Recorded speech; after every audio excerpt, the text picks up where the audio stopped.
Hello, everyone, and welcome to the special New Year's episode of the Reserve Team podcast, your home of everything Australian and New Zealand football. My name is Branson Gibson, and I'll be your host this week. We have a massive show ahead of us. For the first time in a long time, we have actual games to talk about. We'll discuss all the A-League and W-League fixtures so far, as well as take a look at the games still to come.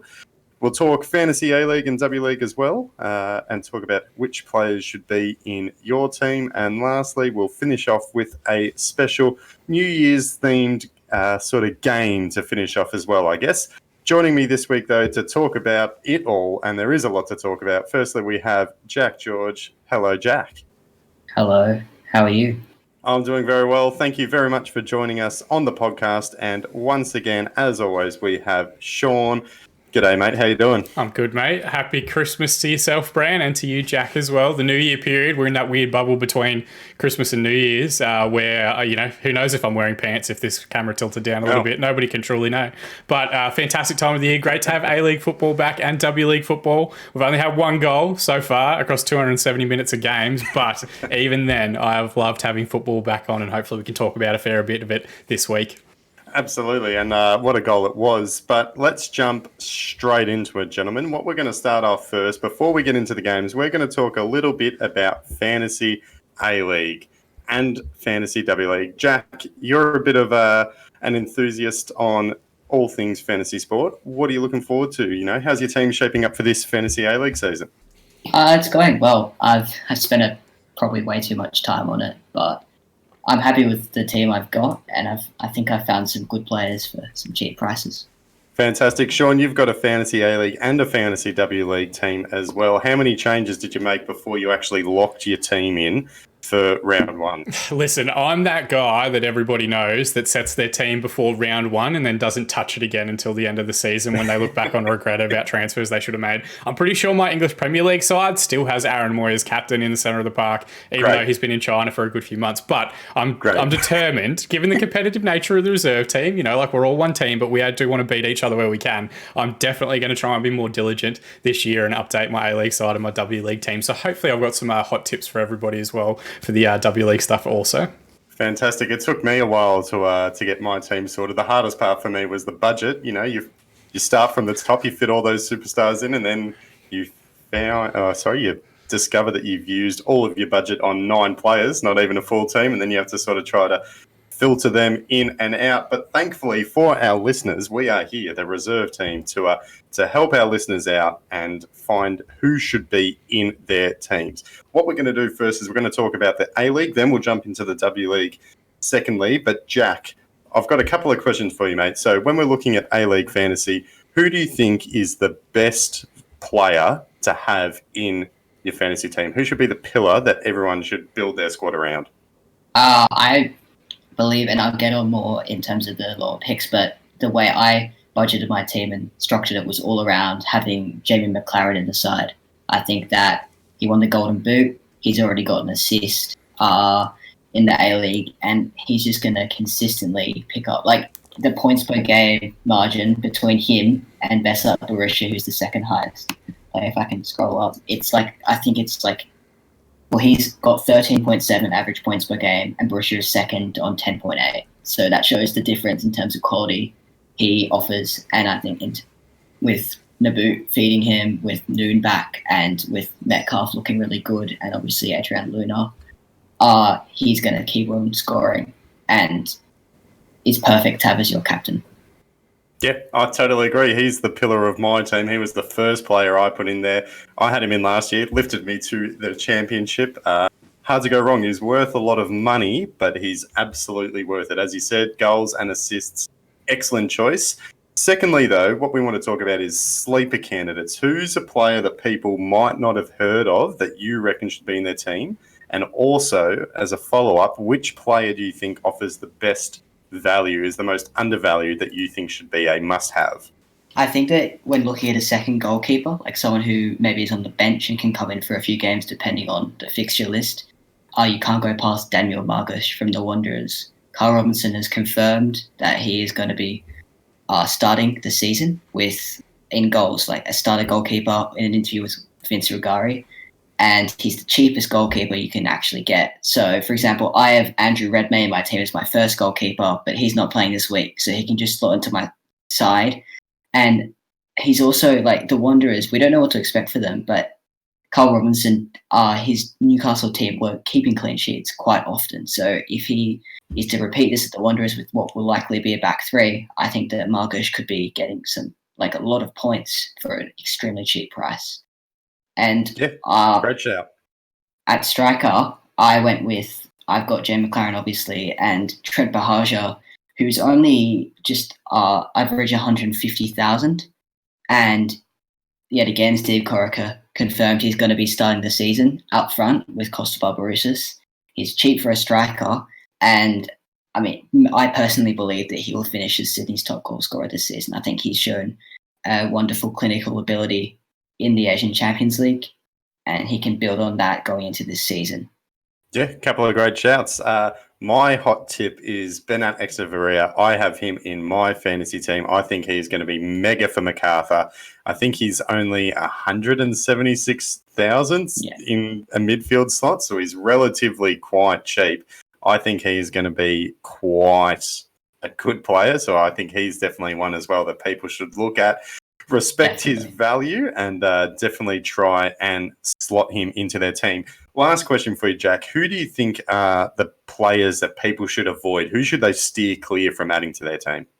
Well, I've been in my team as well. I was going to add him on. But in terms of players I think to steer clear of, well, there's the two goalkeepers for Newcastle Jets are actually the third and fourth highest priced players. I'm not sure how they end, highest priced goalkeepers. I'm not sure they ended up, but I would steer clear of both of them because for one, we don't know what Newcastle will be heading into this season, and we also don't know which one will actually be starting in goals. So if you get the wrong one, you spent an awful lot of money on a player that won't even be playing. Yeah, a couple of factors. Don't know if they're going to be playing, and it's a team that you would think would be conceding an awful lot of goals as well. Quickly, the player that I think you should steer clear of, and I want to get your thoughts very quickly on this one, is Besart Berisha. I don't know. He's quite high. I think he's the second most valuable striker. Do you think he's going to score this year? Is he going to be worthwhile, or do you reckon steer clear of him? Well, I thought that he was not a brilliant. I thought he was quite a poor signing from Western United last season, and he went on to surprise me. I think he definitely still has the ability to score goals. I think what is letting him down is he's very much a striker that reacts in the box on Poach's efforts, getting to the near post ahead of his man. He's losing a lot of that mobility. And while he might be thinking, I can get my foot on this, it's a different thing to actually get your foot in it. And I think with age, he's slowing down in terms of that. I thought he didn't play. He played very average against Brisbane Roar. Not Brisbane Roar. Adelaide United? He played very average against Adelaide United and just never got into any scoring chances. And he's one who I back when he gets into the scoring chances to finish it. But I agree with you. I think that, in terms of you're going for a big striker, you'd either be going with Fornaroli, who's just below him, or McLaren, and find that extra room in your budget. Yeah, awesome. Some hot tips there on how to shape your A-League fantasy team. Sean, you've got a W-League fantasy team. So what we're going to do now is take a look at some hot tips for everyone out there for looking for some W-League fantasy advice. Who do you think is the best value player that people should have in their W-League fantasy squad? You're on mute. We have one every episode. I've got to get it off my chest. Got to get the mute one out of the way early. It's because I had turned off my microphone to type down all the hot tips that Jack just gave us, because I need to get those players in my fantasy team as soon as possible. But look, I think the big one that we have to call out early is only been one game so far, so it is tough to kind of pick early on who has surprised. I think the big one in terms of best value players that you need to be going after and looking at is Georgina Worth, the goalkeeper for Brisbane Roar. So I actually started my season with Morgan Aquino, the starting goalkeeper, who I thought was going to be the starting goalkeeper for Brisbane Roar. But then round one comes, Worth is the first name name on the team sheet. She's got the number 1 kit on her back this season. Only 15k on the She Plays competition, which you can find the links for in the description below. If she's in that Brisbane lineup, they're not going to concede a whole lot of goals. If she keeps her starting spot throughout the course of this year, she's going to be an absolute steal. One of the 15k is the cheapest player that you can get in the game, and she's amongst that group. So yeah, there's definitely some value to be had around those very cheap players in the division. And I think being a part of that strong Brisbane's and Royal squad means for goalkeepers, she's going to pick up quite a few points this season. Maybe not that many from saves, but if you look at the scoring structure for She Plays, it's more based on goals conceded than actual saves made. So yeah, Georgina Worth, she should be the one that you go and try and get into your squad for the next match day. I'm definitely going to be trying to get her in there as well. Great tip. I'm going to be looking at doing just that. Moving on, who do you think is a great sleeper candidate or someone who is rather undervalued that you think people should definitely have in their squad? So this one could backfire massively for me. So this is not a player that I know a tremendous amount about, but I've been looking around the league about who they're like. I think there's a few teams similar in the A-League where we're still talking about Fornaroli and Berisha 5 years past their prime. Aren't that many natural number 9 strikers, I think, in the W League season coming up this year. I think Brisbane kind of showed they probably need a finisher. I think Melbourne City, it's still their biggest issue is where the goal's going to come from for them.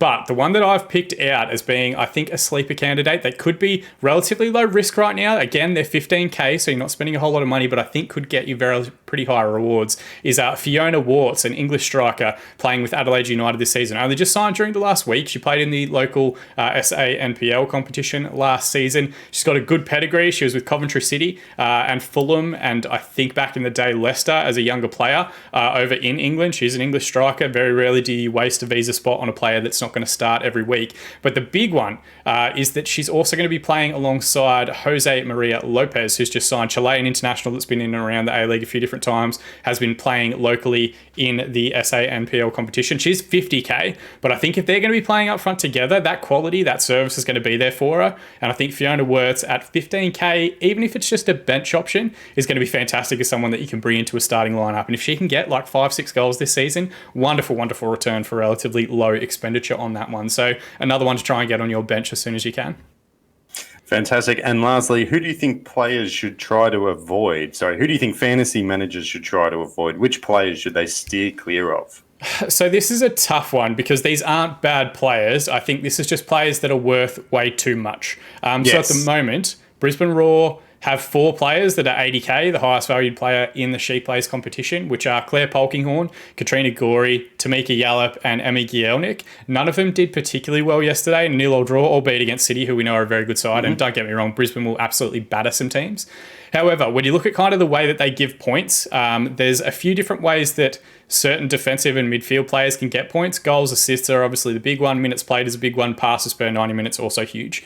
The one that I'm calling out as being too expensive for the points that they're going to get this season is Katrina Gorey at 80k. Quality player, was magnificent against Melbourne City. Absolutely not taking anything away from her quality. I just don't think her game and her style is necessarily going to get her the amount of points you would expect for someone for 80k. If you're looking at an 80k player, you'd expect to maybe get 250 points a season as being one of the most expensive players in the competition.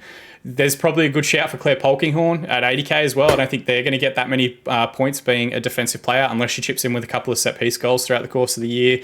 Jenna McCormack as a defender as well, 70k. I don't think that's great value, but I think Katrina Gorey for me is going to be probably the one of those 4 Brisbane Roar players that are the most expensive in the competition at the moment that will probably have the least points return when we get down to the end of the season. Not because they're not fantastic. She's a fantastic player, but just the way that the points are handed out this season, I think that's probably one to avoid for the year ahead. Yeah, definitely. And, the weird thing with fantasy sports as well is just the way the competition is structured, the way they allocate points. So totally agree where some people might be fantastic real-life players but might not lend themselves so well to fantasy sport. And just taking a look, I think I only had one of those players that you mentioned at the end in my team. So we'll see how the season plays out. But thank you very much for your hot tips on the W League and A-League fantasy teams. What we're going to do now is jump into our mailbag question. All right, the question this week is a very, very good one. It is simply, what is your favourite football Twitter accounts? Jack, I'll come to you first. What's one of those? What's your favorite Twitter account that you just sort of have to follow and that you find yourself checking on a regular basis? Of course, other than the reserve team. Yeah, of course. There's multiple I think you should be following, but for me, my favorite one is definitely the A-League Hub. They essentially just retweet and share the news stories of everything within Australian football, both A-League and W-League, overseas, Socceroos and Matildas, even just like Daniel Alzani, he's signed, you know about it straight away. I have my tweet notifications on for them, and essentially, like you should follow other accounts, but realistically, all you would need to follow is them, and you'd still get pretty much every story about Australian football in general. They had a 1 month break, and I was very stressed out having to look up all the news on different accounts. And what they do really well is they give everyone credit, but they bring everything together on one account, so you know everything. And their work rate is tremendous, especially during the transfer windows, in which they tell you every rumour, whether it's true or not, and essentially just share everything to do with Australian football. Yeah, fantastic. Great shout. Definitely worth a follow. Sean, what is your favourite football Twitter account?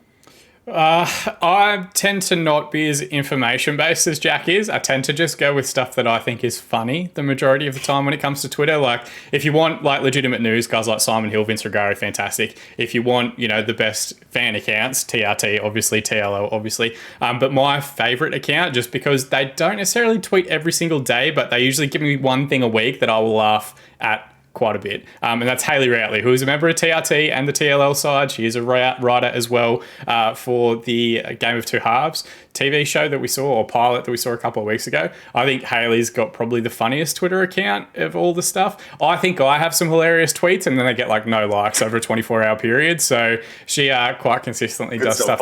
Yeah, exactly. She quite consistently does stuff that makes me laugh quite a bit. It's always football related. It's a little bit Adelaide specific. It's sometimes W League specific, but it's always funny, and definitely one you guys should check out. Fantastic. Well, my favourite has a bit of a vintage and a bit of an overseas flair. It's a kind of Twitter account where you follow and you watch it, and it just makes you feel good. My favourite football Twitter account is Crap 90s Football, and it is hilarious. They are so good. Essentially, if you haven't come across them, what they do is a couple of times a week, they'll just tweet out videos, sort of like excerpts from games in the 90s, and it's just absolute, as the title would suggest, it's just Crap 90s Football. So whether it's a poorly taken free kick, a ridiculous missed goal, a terrible goalkeeping howler, it's great. Great to check out. It just sort of makes you feel good about your natural footballing ability too. It's like, this can happen to people as well. It's not just me at the park who is, who does that sort of stuff. It happened in real professional football games as well. So that's my favourite football Twitter account, and one that is definitely worth a follow as well, in my opinion. Alrighty, what we're going to do now, gentlemen, for the first time in a long time, we have actual live football to talk about. The A-League and the W-League seasons kicked off this week.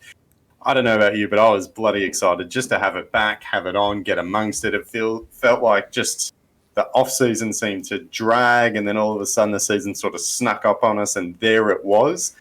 Let's talk about it. We've got 3 games that we're going to review. The first game of the season was Adelaide United taking on Western United. Boys, what did we think? Jack, 0-0 draw. What were your thoughts on the game?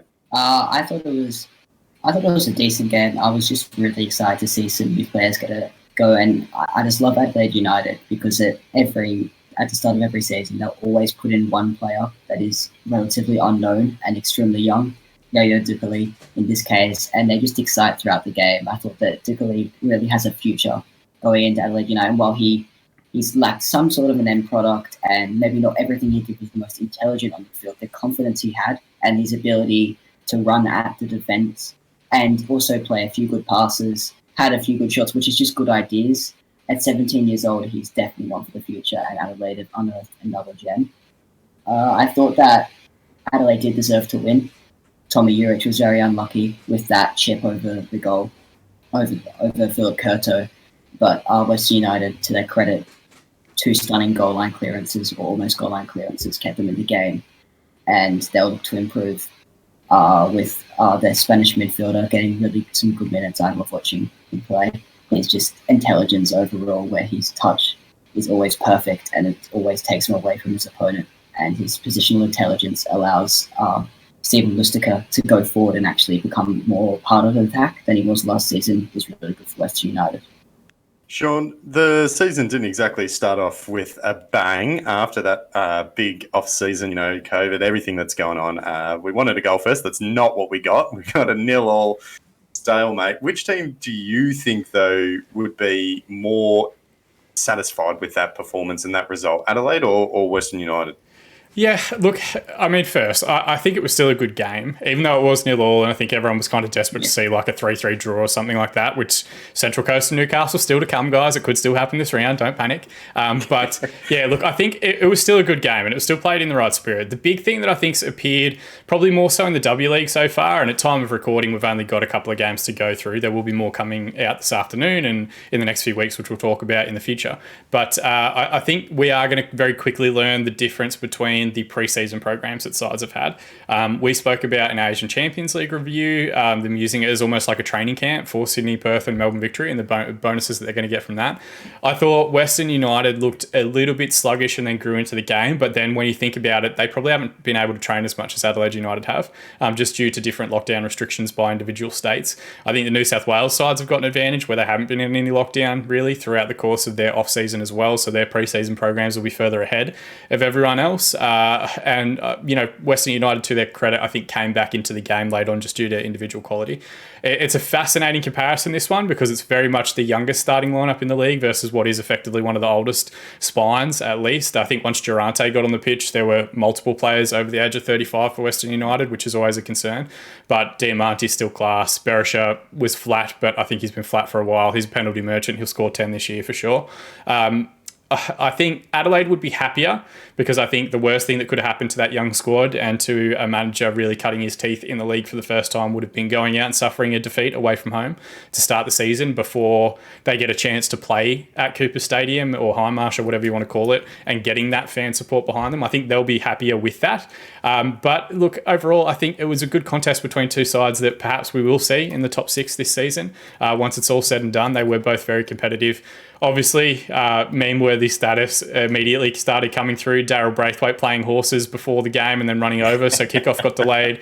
The horrific Fox Sports presentation and commentary teams that were there. And don't get me wrong, I don't not like Andy Harper and Brenton Speed. They're both fine, but just some of the topics that they were going on about like the quality of the cameramen and the quality of the commentary and like that was driving me mental. And then Carl Vart absolutely flipping his lid at Noah Smith 15 minutes in. That is what every child has ever seen their dad come home and absolutely scream at them about something innocuous like that. The fear of God very much put into Noah Smith, and he went on to have a fantastic game. So, look, I think we learned a lot about it. Just fantastic to see football back, fantastic to see crowds in the stands, and all that sort of fantastic stuff that we've all really been deprived of in 2020 so far. So, yeah, bring it on. Bring on the rest of the games over the holiday period. Yeah, Jack, it's only been one game, so we don't want to make any broad generalizations here, but I'm going to. Why not? It's our podcast. We do what we like. I'm going to jump in. I'm going to say, what are your thoughts on Western United? Because Sean mentioned their age. I thought throughout the game they looked really slow. Are there worrying signs there, or do you think that it was just as Sean mentioned, bit of rust, maybe the pre-season stuff sort of built into there, or do you think that there is going to be a fundamental flaw to that Western United team? Well, Western United, what they did so well last year was they build up slowly, like kind of just passing it around their back three, and then all of a sudden find Diamanti in a pocket of space who switches it to Connor Payne, and all of a sudden they're through, and same vice versa with Josh Risdon. I think that Piraeus actually played really well in terms of what he gave them was width and pace, which allowed Diamanti to find him. What worried me is at half-time, just before the second half started, their Fox Sports commentary team were talking to Mark Rudan, and they were going like, what are your thoughts on the game? And he said, well, I think that we're a team that likes to play moving the ball quickly through defence, and I think we need to move, like the ball speed needs to be higher, and that really worried me. That started to worry me because if Mark Rudan is saying that he wants his defenders to be moving the ball fast to attack kind of like a very smooth forward to Diamanti who can pull the strings, they were really not doing that, and they did not look like they were doing it anymore in the second half. I do agree. I think the age is an issue, especially with the amount of games in a short amount of time throughout the season. But they have decent squad depth.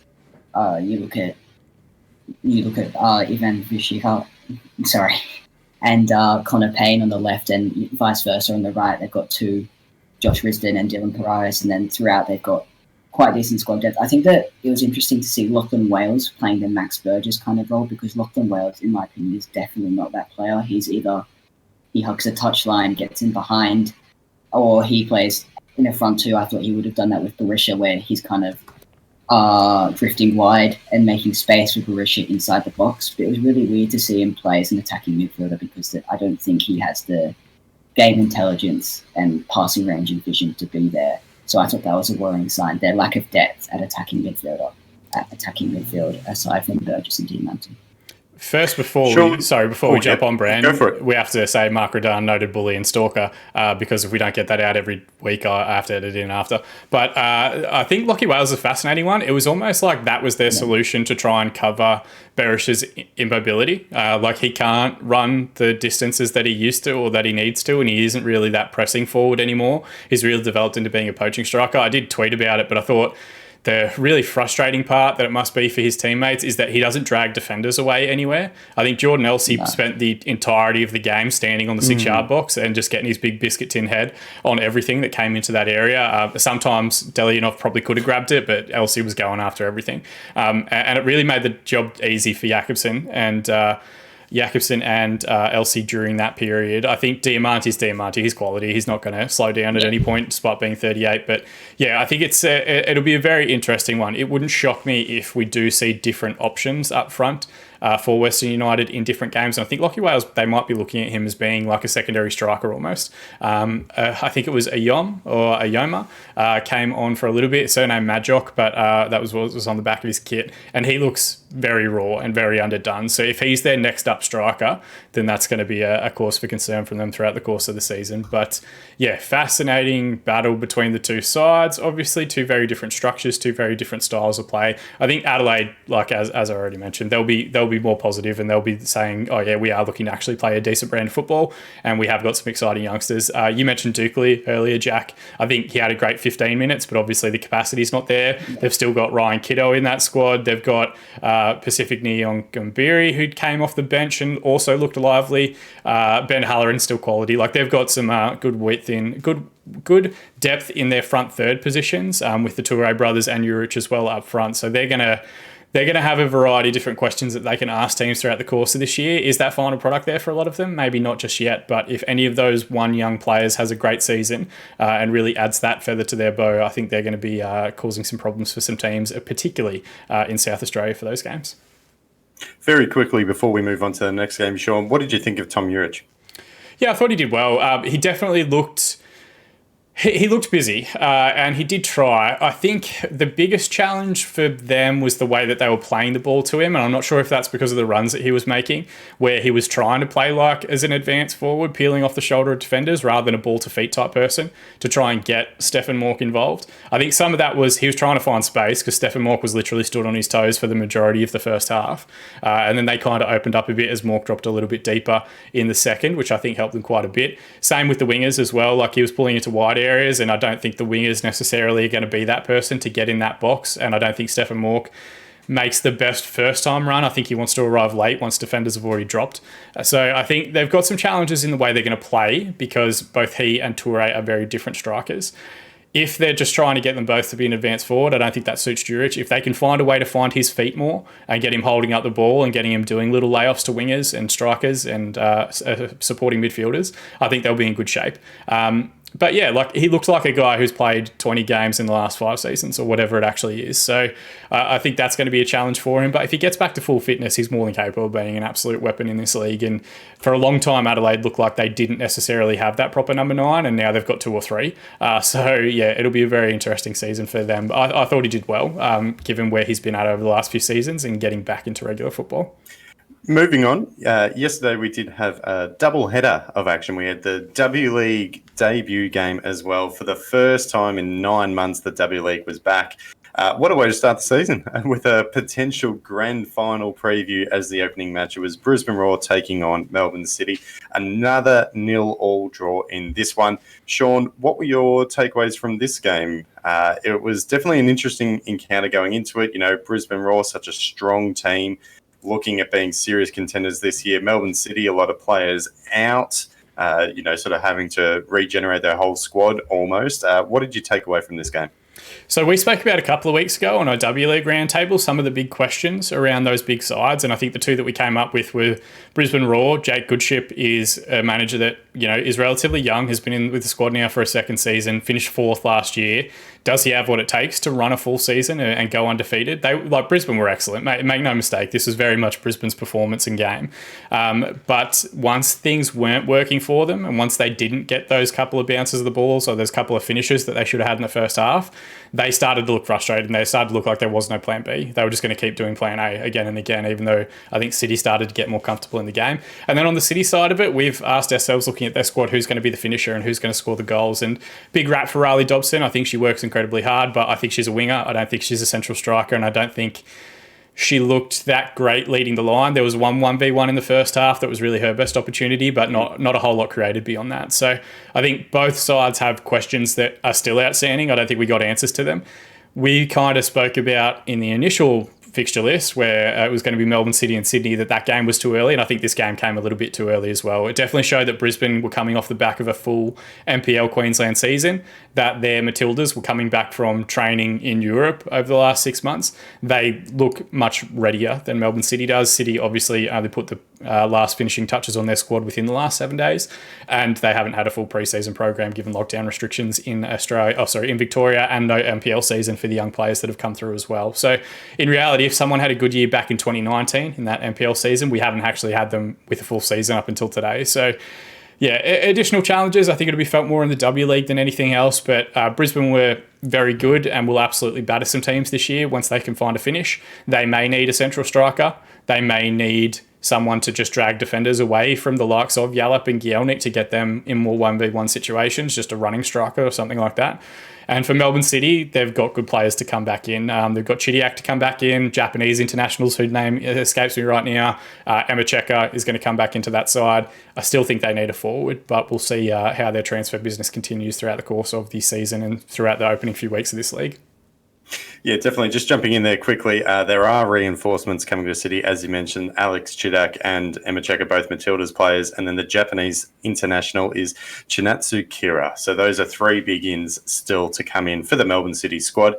Jack, when you look at this game, for Brisbane, do you think it's more 1 point gained or 2 points dropped? They seem to have a ton of chances. I think they hit the woodwork 4 times during the game. Do you think it's 1 point drop for Brisbane or 2 points drop for Brisbane or 1 point gained? I very much think that it's 2 points dropped. The amount of chances, I only managed to watch the first half an hour of the game before falling asleep with an illness, but not because the game was bad. Full disclosure, you were unwell. You weren't bored. Not because the game was bad, because I felt like I was going to throw up. Yeah, the game was brilliant, but but from what I could see, they hit the post twice, crossbar, and post, and they were very unlucky. I thought that Tamika Yallop one was a definite goal, and very unlucky. Like, it's just like, on a 9 times out of 10 that goes in, but it's just a slight wrong touch, and it's on the crossbar. I thought that I reckon it's 2 points dropped because of the way they played, especially with the advantage they had. Like Sean says, they were coming off a Queensland NPL season. They're basically their whole squad. They will be annoyed that they couldn't find the winner because it's a big game against 2 sides who could very much be the top 2 at the end of the season. And that 3 points early on, they really should have taken the advantage they had in terms of the preparation, in terms of the way they played. Before we move on, because we have to mention it, Tegan Micah with arguably the best performance of anyone in the opening round of the season. 7 saves or something like that, including multiple one-on-ones. And the woodwork saved her a couple of times, but that's because she just knew where the woodwork was. So you've got to give keepers credit in those situations. Sorry, Brad.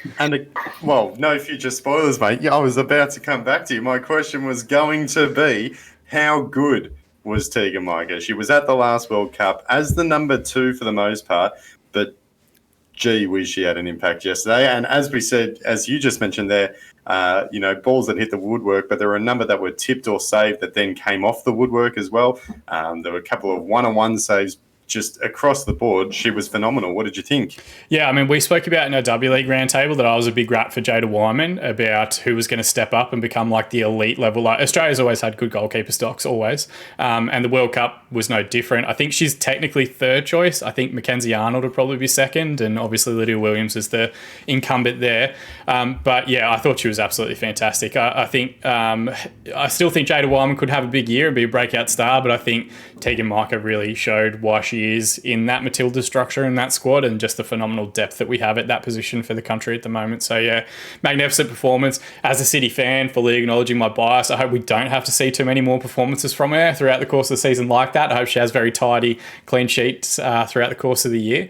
But just absolutely phenomenal from her. Just at various points, single-handedly kept City in that competition, particularly in the first half as well. Like as that group was settling, it was clear that there were some young players out there. It was clear that fitness was going to be an issue for that City squad, given they hadn't had that season. And she was absolutely fantastic.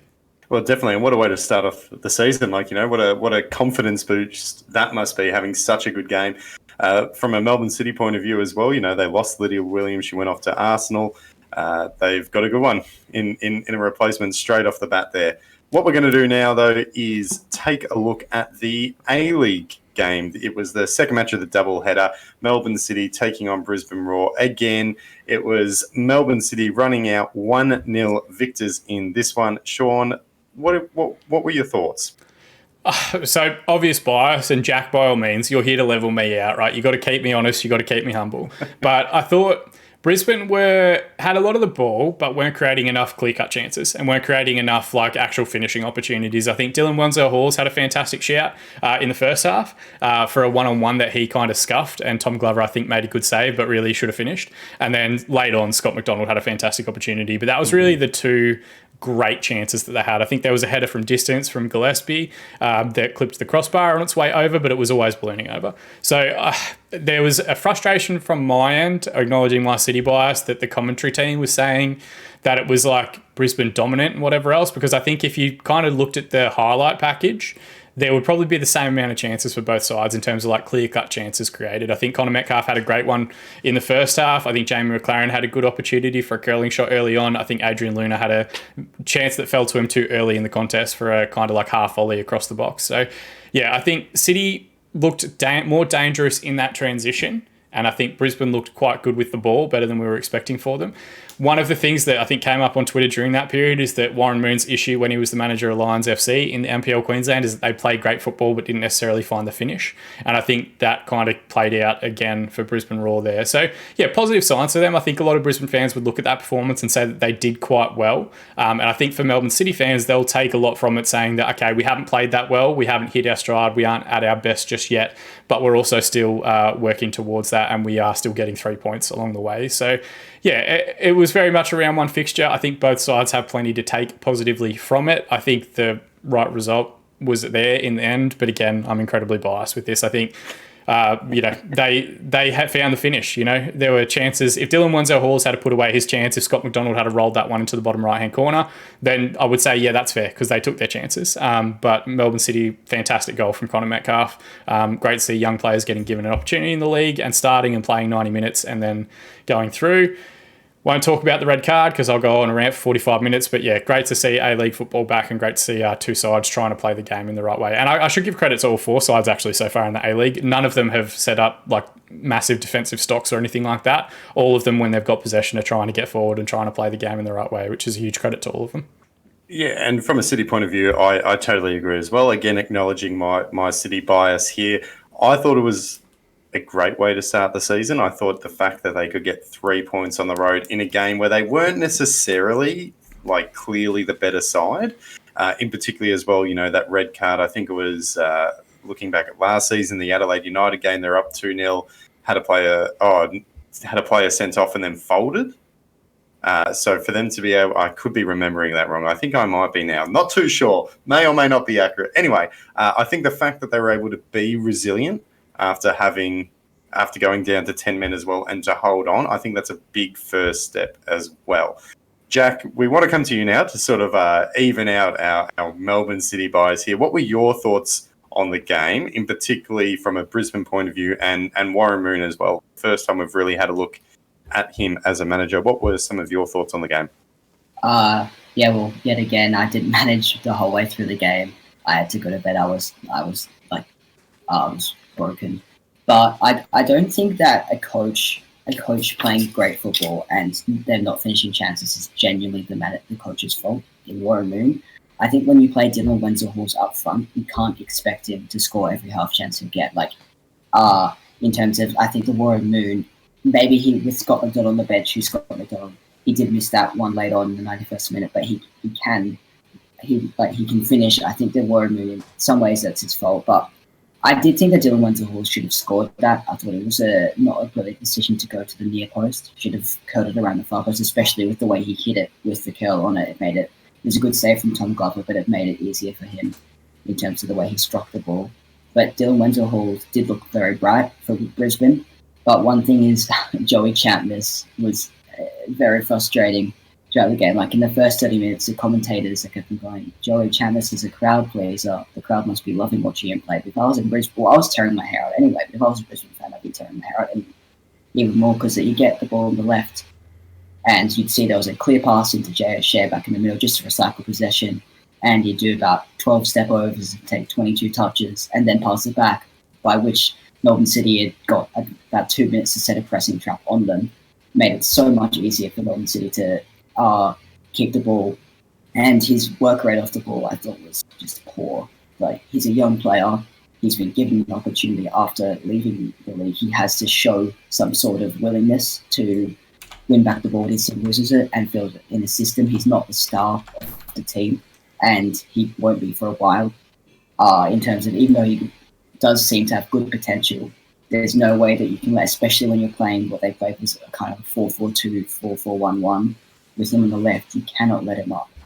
You cannot let your marker go past you. You can't not press when the rest of the team is, because if one player doesn't press, then there's no point in even attacking in the final third. In terms of pressing, one player lets it down and he lets down his team, he tires out his team. I know, Sean, you were quite vocal on Twitter about that, about Joey Chapman's performance, but I was just not happy with the way he played. Yeah, I mean, there's a couple of noteworthy things that we have to probably cover off as well, just to get them in the thing.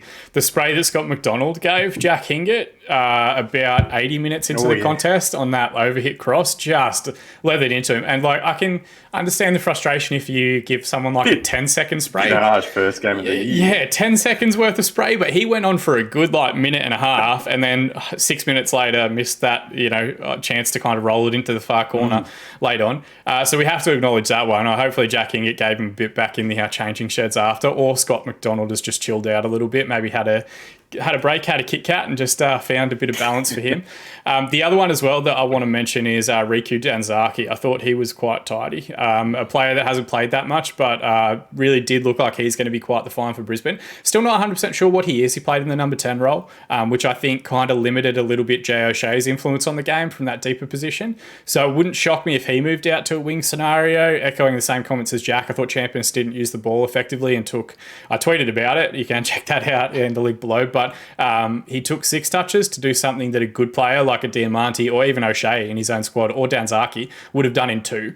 And I think he got a lot of opportunities where he isolated Roston Griffiths 1v1 and then wanted to do a step over towards a corner flag rather than actually try and go at him and try and get them out of position.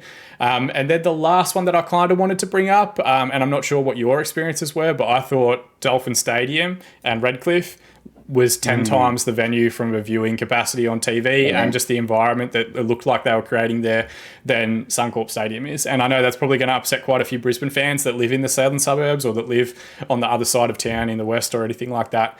But it looked like that move, if they can consistently get 10,000 there each and every week, is going to be absolutely fantastic for Brisbane's season. Yeah, I thought it was brilliant.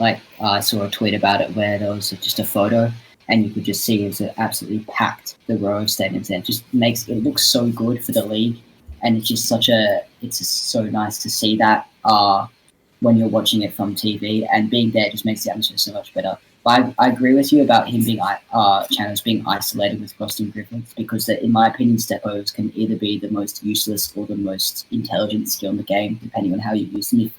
I think it's fine if he does a step over as long as he's driving at the player.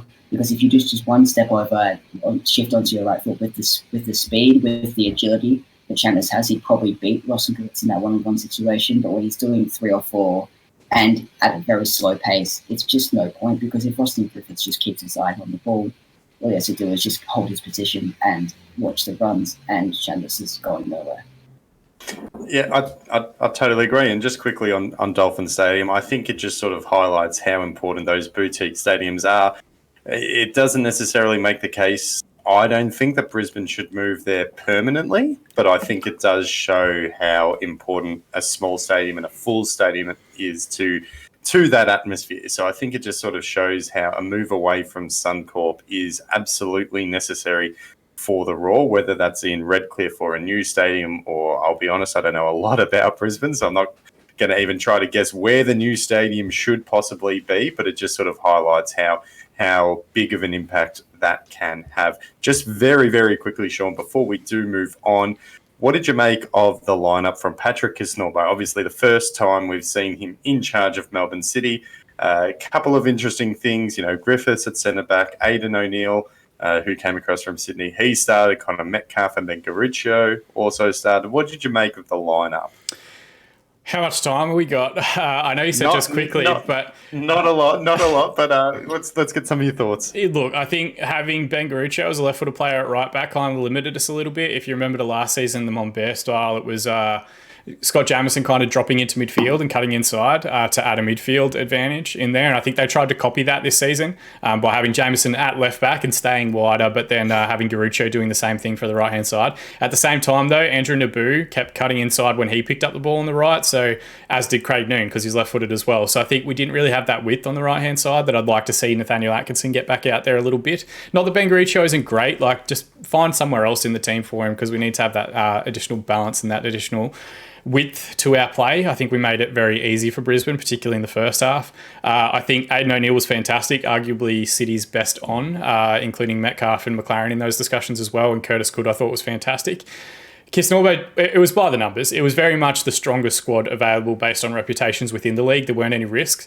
There are shouts that Sabaki, the sub that came on, Japanese youth international on loan from Yokohama F. Marinos in the J-League, is close to starting, and you'd think with Naboo's injury that he will get an opportunity. Florent Berenguer not starting, I think, is probably indicative of where he's at and where he's rated by the coaching staff. I would expect him to get an opportunity now that Luna's likely going to have a suspension, unless that horrific red card gets rescinded, because it definitely wasn't worthy of a second yellow, but that's a whole other rant. So I think he did well. I think the big challenge, and I'm going to throw Warren Moon back in this category as well, even though you didn't ask, is for a lot of these managers that are in their infancy in A-League management, the first win is what's critical to them. And the biggest thing for Kisnorbo was getting that first win and getting that duck off his back, so to speak. So I think he will benefit a lot. I think he will have learned a tremendous amount. It will be fascinating to see how we go travelling to Adelaide on the 2nd and what changes he makes to the structure and the style. 2 away performances is a tough way to do it, and you and I will hopefully be there a little bit inebriated to support them in the first home game in a couple of weeks as well. Warren Moon, I think they'll get points against teams. They'll be looking at victory already away from home as their next fixture as an opportunity to get 3 points, and I think the longer it goes for Warren Moon not getting 3 points, the more pressure is going to start to be felt for the Queensland side. But yeah, I think encouraging signs from both managers. Fantastic. What we're going to do now, though, is take a quick break, and then we're going to jump into the Hall of Fame.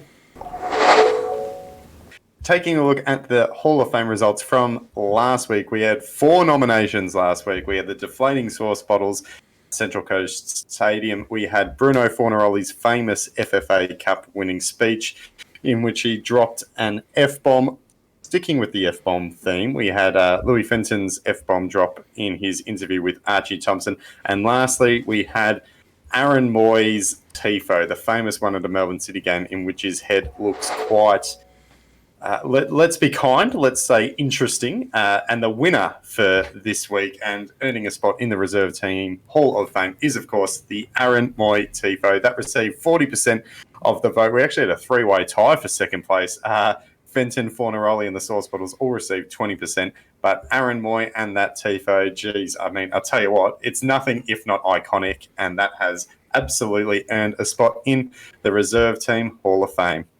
What we're going to do now, though, is jump into our special New Year's Eve themed segment. It isn't quite New Year's Eve yet, but what we're going to do is go through some New Year's resolutions that we are each going to make in relation to football, taking a look at things that we want to do personally to improve our fan aspects, I suppose, is a interesting way to describe it. Sean, I'll go to you first. What is one of your New Year's resolutions for the upcoming 2021 year?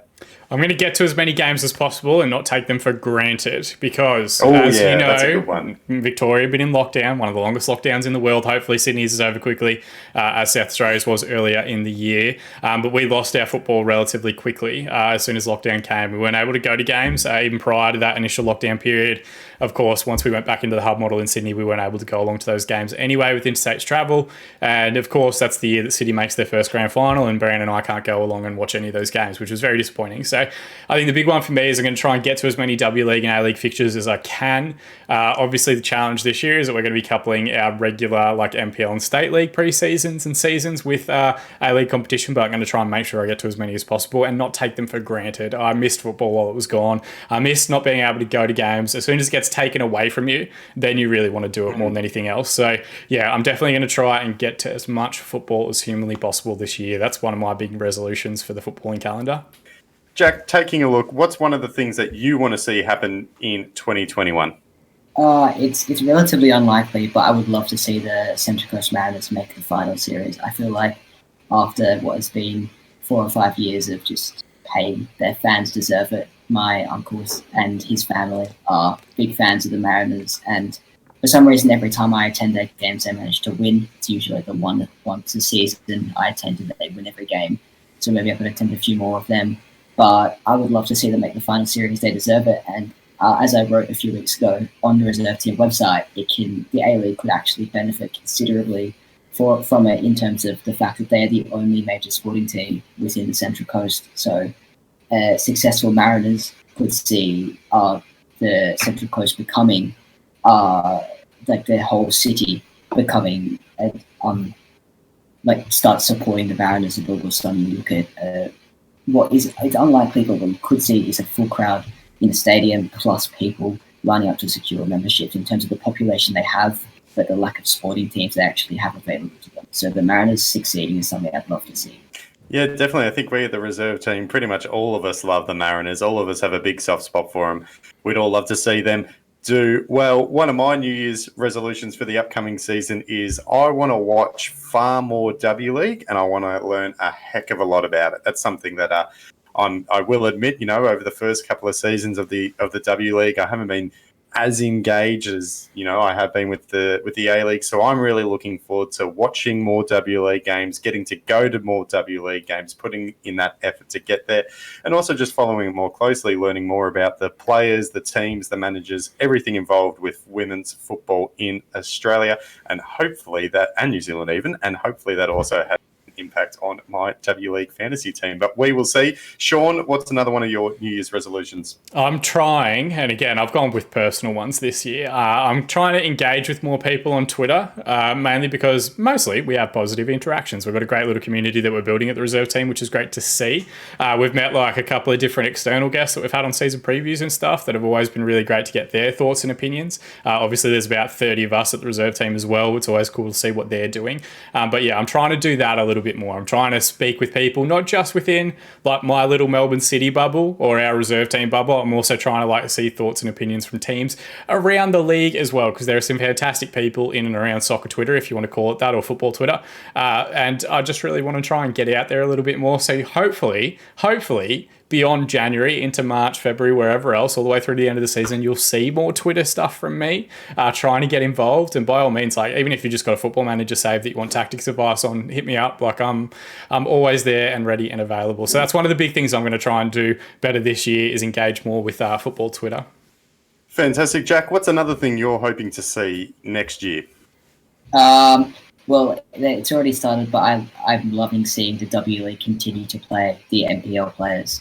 they have a lot of them are very young with brilliant talent. I saw it last night. I was really impressed with Winoa Heatley, the right back for Brisbane, in terms of what she offered within the first half an hour at least. Her going forward was brilliant, and there's just so many NPL players that it's not something you see in the A-League, but in the W League with a lot of players moving overseas, or the bigger names moving overseas. I think that they have done really well to secure NPL talent within the W League. And I think while maybe the general playing field has decreased in terms of quality by a little bit, it's very exciting to see all these young players get given a chance. And the Matildas team could be looking even better in 5-10 years' time, because the W League is really becoming, offering younger players a chance and giving them just a stage to play on in which they can build and move overseas in a few years' time. Fantastic. My last news resolution for football this year is I want to be more positive about Australian football. I think too often, as football fans in Australia on soccer Twitter, we get too bogged down in all the negatives, whether that's to do with, crowds, TV deals, commentators, the quality of the game, all that sort of stuff. I think it's too easy to be negative.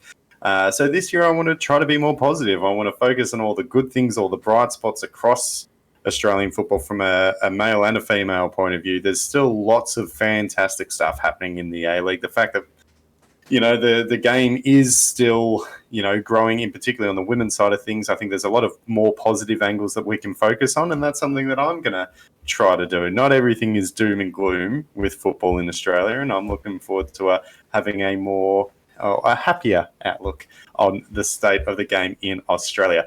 What we're going to do now, though, is jump into our Hall of Fame nominations for this week. So taking a look at the Hall of Fame for this week, we have a fresh batch of nominations to join the illustrious crew in the Reserve Team Hall of Fame. Sean, I'll come to you first. You are a bit of a what would we say, prolific Hall of Fame nominator. Who's your nomination for this week? Yeah, please introduce me as 6-time Hall of Fame inductee selector, Sean, in future episodes. I am the man of the people. I know what they want. I did think there were a few different things. All right, so we've already spoken about Carl Vart's absolute meltdown at Noah Smith. We've spoken about Scott McDonald's meltdown at Jack Hingett. But the one that I'm going with is there was an assistant referee that had the sweetest mustache that you've ever seen outside of a Movember campaign very early on. I will try and get a screenshot on Twitter of this when we do put the poll up. But I think the sheer volume and nature of that, obviously I'm a facial hair fan. Any attempt at facial hair needs to be applauded across Australian football. But yeah, he had just a sweet mustache. So I'm going with the assistant referee's sweet mustache as my nomination for this year. Gee whiz, love it. Love a good mustache, as that's coming from someone who can't grow one. I've been trying for many, many years. There's many moons have gone into this mustache, and not for a whole lot of reward. But anyway, I do appreciate, what is it? Game recognises game. So great nomination there. Jack, what is your nomination for this week? I already talked about them, but I'm going to go with the ALE Cup. I just think what they do in terms of information and improving the quality of journalism within Australian football, not necessarily journalism, but just Twitter within Australian football is brilliant. So I'm going to go with the A-League Cup as my nomination. Fantastic. For my nomination, I'm going to go for a joint nomination. What I'm going to nominate is the Australian football kits. So the one worn by the Socceroos, what decade was it? I don't know. The one worn by the Socceroos, absolutely iconic. In my opinion, by far the best kit the Socceroos have ever had. Going along with that, I also want to nominate the Matildas kit that they wore at the last World Cup. It was sort of a modern reimagination of the Spew kit, heavily influenced by it. It was also the first kit that was ever designed specifically for the Matildas. I think both of them side by side are absolutely beautiful football kits, and I think they both absolutely deserve a spot in the Reserve Team Hall of Fame. Alrighty, what we're going to do now is jump into the preview section. That poll will go up so you can vote on our Hall of Fame nominations. But what we're going to do now is take a look at some of the upcoming fixtures and throw out our tips and predictions. Alrighty, what we're going to do now is take a look at some of the upcoming fixtures in the A-League and W-League. Now, full disclosure, we did cover some of these in last week's episode, but of course, with the COVID situation in New South Wales, a lot of the times and dates changed. A lot of the games were shifted around. So we might double up on a couple of them quickly, but going through, we'll take a look at the W-League first. There is a ton of games coming up in the next couple of days. First off, we have the Western Sydney Wanderers taking on Sydney FC. We've got Canberra United taking on Adelaide. The Western Sydney Wanderers taking on the Newcastle Jets. Perth Glory taking on the Melbourne Victory. Canberra United again taking on Melbourne City, followed by Brisbane Roar taking on Perth. Sean, when you take a look at those games as a big chunk, which for you stands out as the match that you're most looking forward to? I think similar to the way Brisbane and Melbourne City just played each other very early on in the season, I think it's fascinating that we now have Western Sydney Wanderers versus Sydney FC this early in the year. I think that's going to be a very interesting one. And then looking further down to like kind of the next couple of days after this match week finishes, I think it will be very interesting to see how both City and Roar respond after their match earlier this week. It's going to be a bit disjointed for a few of the W-League sides over the opening 3-4 weeks of the competition, just due to those postponements that you've already mentioned. So I think if City and Roar can set down a marker and maybe get a bit of a points buffer to other sides at the top of the division, they will be in very good position. I think teams that are in that kind of middle of the table pack, like Canberra, Adelaide, Perth, Victory, they're going to be very much looking to get off to a good start and getting to the top of the table relatively early. So a lot of fascinating competitions and a lot of fascinating things that are going to play out over the next week or so in terms of the W-League. It wouldn't shock me if we get some surprise results in there as well during that period. Absolutely. Jack, which of those fixtures are you most looking forward to watching? To echo Sean's point of view, I'm really excited to see the Wanderers play Sydney FC. The Wanderers were quite inconsistent last year. Like one of these derbies finished 5-0 to the Wanderers, the other 3-0 to Sydney FC. So I have no idea what we're in store for later this afternoon, but I'm excited to see what will happen. And both sides obviously very different. Through the season, Sydney have stolen, I think, 2 or 3 of the Wanderers players as well. So it's always interesting to see when clubs move across Sydney like that. When players move across Sydney's clubs like that. And I'm just looking forward to seeing what will be probably an attacking, exciting game. Yeah, great. Taking a look at those fixtures, the ones for me that sort of leap out apart from Western Sydney, the Wanderers taking on the Jets. I think it's going to be interesting to see how the Newcastle Jets look in their first game. Hopefully it's not a demoralising defeat for them. You know, after a difficult season last year, I'm hoping that they can have a positive result to start off the season. And the other game that I'm looking forward to is Canberra United taking on Melbourne City. Melbourne City, of course, last year won 11 games and drew 1. So they've already drawn 1 this season. So based off that, they're going to win all of them if they're going to try to replicate that kind of form. So I think it'll be interesting to see how they respond as well. That's something you mentioned, Sean, but also how some of those new faces, whether or not they'll make an impact on the squad to start off with. Very, very quickly, though, what we are going to do is throw in our tips. So, Sean, I'll go to you first. If you can just reel through the games and your tips for each of them. Yeah, so Western Sydney and Sydney FC, I'm going Sydney FC 2-1. I think they've got a very young attacking lineup, but a very exciting one with the likes of Princess Abini and Remy Simpson, who we spoke about in our W-League roundtable quite a bit. I think they're going to be very, very strong. I think for Canberra, Adelaide United, I think Canberra's going to be the side that kind of surprises a few people in this year's W-League season. I did tweet my ladder prediction, which is, I'm sure, going to come back and haunt me later on in the year, but I think Canberra will probably make the top 4 and surprise quite a few. So I'm very excited to see how they play under Vicky Linton. I think she's a good manager. Western Sydney Wanderers versus the Jets. I'm going with Western Sydney in that one. Still not sold on the Jets, to be completely honest, even though they have added quite a few players in the last week. Perth versus Victory. It's a tough trip across to Perth at any point. I'm not sure why the W-League's allowed to do it, but the A-League team doesn't play for another 2.5 weeks. But I'm going to go with the Victory in that one. I think they've put together a decent squad. I think they'll be keen to get off to a good start as well. Canberra versus City. I think Canberra are going to be very good, as I mentioned, but I can't go past Melbourne City at the moment. If they find someone that can put the ball in the back of the net, they have every other part of the field covered. And Roar versus Perth, I'm going with Roar. I think Roar were very, very good against Melbourne City and arguably deserved to go away with the 3 points. Didn't get it. So I think there'll be a chip on their shoulder this week to go out and potentially run up a bit of a goal tally against a Perth side that doesn't really flatter me in terms of the way the squad and their build up as well. But some fantastic fixtures, some fantastic battles. I look forward to looking back next week and having been wrong about pretty much every one of those results. Jack, what are your tips, mate?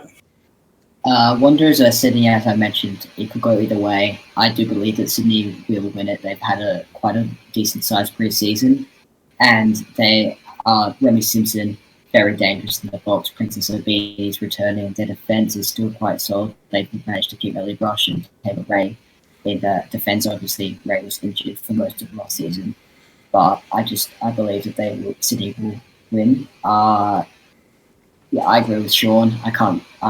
Canberra, I do believe, will have a good season against Adelaide, who are still maybe inaugurating some of their new signings into the squad after signing some players quite late on. The Wanderers will most likely be Newcastle Jets. They had a pretty horrendous season last year, and it'll be hard for them to find anything out of what is a relatively strong Wanderers side. And I reckon Melbourne victory against Perth. Like Sean said, despite it's a long trip, it's quite hard, but Melbourne victory will be playing their first game, as will Perth. But victory, I feel, with the quality they have in the squad, will likely prevail. And Canberra vs City, I reckon this one will actually be a draw. I think the Melbourne City, while they did play well, they were lucky not to go down as a loss against Brisbane Roar, and they might be a bit low in morale at the moment. So, and with Canberra, if they are to win against Adelaide, they'll be strong with their confidence. And I see that one being maybe 1-1 or 2-2, or even 0 as a draw and a 1-0 draw. And I think Brisbane Roar will be Perth Glory with the quality they have. Emily Gilnick, Gorey, and many others. I reckon will prevail. Nice. Lastly, just reeling through my tips, I'm tipping Sydney to beat the Wanderers, Canberra to defeat Adelaide, the Wanderers to beat the Jets, Perth to beat the Victory, City to beat Canberra, and then Brisbane to beat Perth. Taking a look at the upcoming A-League fixtures as well, we have the Western Sydney Wanderers taking on Macarthur in Macarthur's first ever game. We have an F3 derby, the Central Coast Mariners taking on the Newcastle Jets. We've got Wellington taking on Sydney FC. The Melbourne Victory in their first game versus the Brisbane Roar, Macarthur versus the Mariners, and then lastly, Adelaide United taking on Melbourne City. Sean, which is your pick of the bunch there?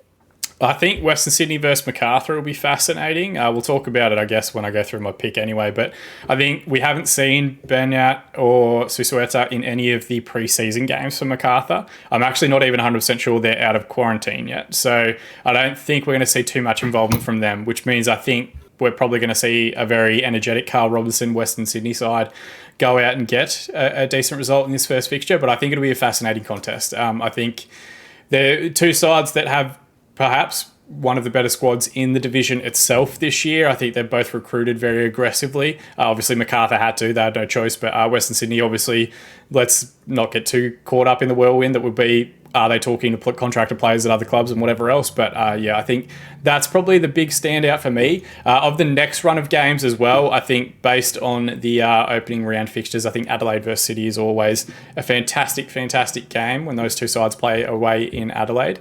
And I think given the way that they both lined up in the first rounds or the first games we've seen so far, I think that will be a fascinating tactical battle between Kisnorba and Vart as well as the playing group on the pitch. Jack, which is your pick of the bunch there? I'm very excited to watch Wellington versus Sydney FC. Wellington have gone through yet again another kind of rebuilding period, obviously with quite a few of their star players leaving. I think Talia versus Steve Corica is very interesting considering they both came from the same philosophy of playing, very similar systems. And Sydney, it'd be interesting after what I consider to be a good Asian Champions League campaign, despite them not progressing through.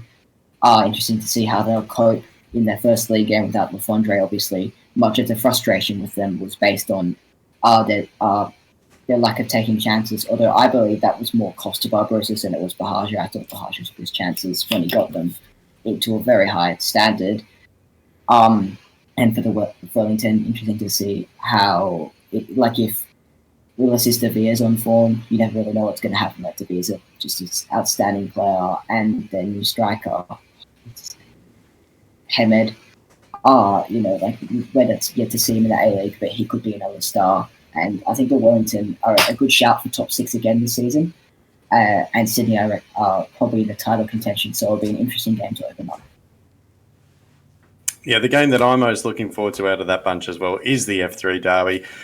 Central Coast taking on Newcastle. I think both teams have a lot to gain from a positive performance in that one, and potentially also a lot to lose if there is a super demoralising defeat either way. I'm expecting an entertaining game, if nothing else. I'm not sure if it'll necessarily be one for the ages in terms of footballing spectacular, but I do think that that'll be a fantastic game to watch. Gentlemen, I want to get your tips for the game. So, Sean, I'll come to you first. If you can go through them, who are you picking in each of them? So first one, Western Sydney versus Macarthur. I'm going to go with Western Sydney, but if this game was in round 5, I'd probably be leaning towards Macarthur. I think they're going to take some time getting their international players ingratiated into their lineup, and I think they've probably got more pressure. I think their first home game may be a very different scenario as well to their first away match at Wonderland this week. So I'm going with Western Sydney in that one. Mariners versus the Jets. We've seen both sides score quite a few goals in pre-season. They've also conceded quite a few goals in pre-season. I'm tipping a scoring draw, so like a 3-3 or a 4-4 or something like that for those two sides. Both sides desperate for a win, so I don't think either of them are going to get it. Wellington versus Sydney. I'm going to go with Sydney. I'm actually not 100% sold on Wellington. I probably upset quite a few people. Apologies to Zach over on Twitter with my ladder prediction for the season ahead. I think central midfield, they're still a little bit weak. I think central defence, they're still a little bit weak, given some of the players that they've lost to the Indian Super League and overseas moves and whatever else. So I think Sydney will be too strong in that one. Victory versus Raw should be fascinating. I think I'm going to go with a draw for this one. Victory, obviously, the big thing that we've called out for them is patience this season. They're going to be playing a very different style to what we've seen in previous years. A fascinating comparison is that they've recruited from like the championship level, whereas a lot of international recruits that are coming across from like the top tier of football in their country. Macarthur, a good example of that. Melbourne City to an extent, even a few of the other sides in and around the division as well. So I think that's going to take time. And I think the Raw were good yesterday or last night, but I don't necessarily think they're quite 100% ready yet either. So I think a draw in that one is a fair result. Macarthur versus the Mariners. I see Macarthur getting a good crowd at home for their first, hopefully, competitive fixture of many at Campbelltown Stadium against the Mariners, and I think they will get a good result in that one to kick off their first win of the season. And Adelaide versus City. Look, Adelaide I'm impressed with, but I think City and Sydney, I think, are on a different tier to the rest of the teams in this division. So acknowledging my bias, of course, I think City will be comfortable winners in that one as well. But anything could happen. Juric could get a hat-trick and make me look like an absolute mug. So, yeah, it'd be a fascinating contest. It'd be good to see how that one plays out. Jack, what are your predictions?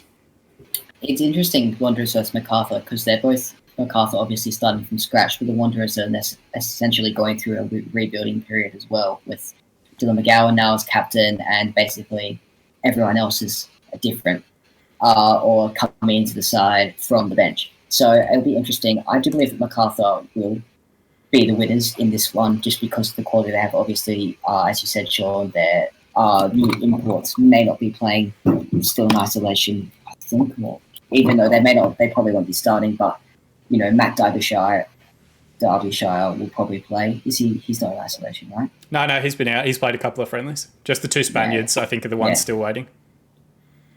Yeah, so I think that Macarthur, with the quality they have, which the style they're looking to play under, it's a very possession-based game, very free-flowing through the midfield. And I really like Dennis Johnroe. That's a bit off the topic, but I think he's a good player and an extremely good signing. I don't know, you guys are Melbourne City fans, but I was sad to see him leave City. And then moving on, I do believe the Mariners will get a win against Newcastle Jets. I reckon it will be a close game, but as you say, Sean, probably high scoring, probably like 3-2 or something like that. Sydney probably have the quality to outlast Wellington Phoenix. I think that Alex Rufer can come back into the team, and he had a few impressive performances post-lockdown last season. But Sydney, with their quality, also everyone is fit and ready to go. Ryan McGowan's back after Mission Invasion Champions League campaign due to a coronavirus positive test, and Sydney, I believe, will win. Melbourne victory versus Royal, the Brisbane Royal is an interesting one because Melbourne, like their first game, I think that with Brisbane Royal, they have 90 minutes under their belt.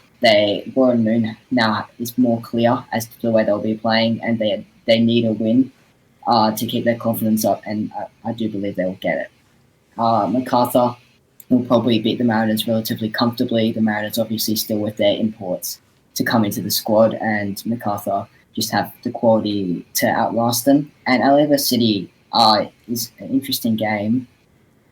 I actually reckon it'll be a draw. Like you say, Melbourne City have brilliant quality, but the way Adelaide played against Western United on another day, they'd win that 1-0.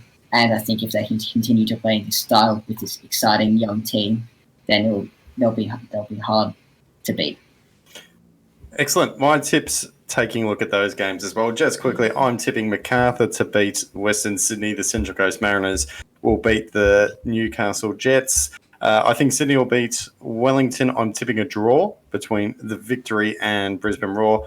MacArthur will beat the Mariners, in my opinion. And lastly, Melbourne City will get the job done over Adelaide United at Coopers Stadium. Gentlemen, that brings us to the end of the Reserve Team podcast special New Year's episode. Thank you very much for joining me once again on the Reserve Team. Jack, if people are interested in reading more of your stuff or following you on social media, where can they find you, mate?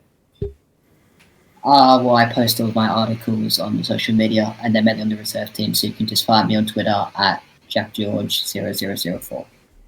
Fantastic. And Sean, how about you, mate? If people want more Football Manager content or anything that you're involved with, where can they find you? If they want cold takes and horrible Football Manager tactics, they can find me in the links in the description below, where we're also going to have, there's a whole bunch of links this week. We're going to have the stuff to the Fantasy League to join the TRT A-League competition. We're going to have the stuff to the W League. We're part of the TLL, and this fantastic jacket that I'm wearing, repping them this week for the She Plays W League fixture stuff. Favourite football Twitter accounts, there'll be links in the description below for you to go and check out all of our favourites. Reserve Team Hall of Fame nominations, keep an eye out for the poll on Twitter. We will leave it up this week. I absolutely promise that we will do that. And then also, just at @InTheMix_FM if you want to see my stuff. And of course, reserveteam.com.au for all our fantastic work with the collaborators there. Fantastic, mate. You are too good. You've already taken all my plugs and everything. I had them lined up, ready to go. I would just reiterate that anyone can join the Reserve Team Fantasy Leagues, whether it's W League, A League. After you've got all of Jack and Sean's hot tips, be sure to jump in, join the competition, and try your luck again. I was going to say the best, but I don't know if we're the best, but just try your luck, see if you're any good. Lastly, make sure to head to the reserveteam.com.au to check out all of our content, all of our articles on everything Australian and New Zealand football as well. Please, as well, like and subscribe to our YouTube channel. It does make an impact. Check us out on social media as well. If anyone wants to follow me, I am at Branson Gibson, Branson with an E, not an O. But otherwise, thank you once again, everyone, for tuning in to the Reserve Team podcast.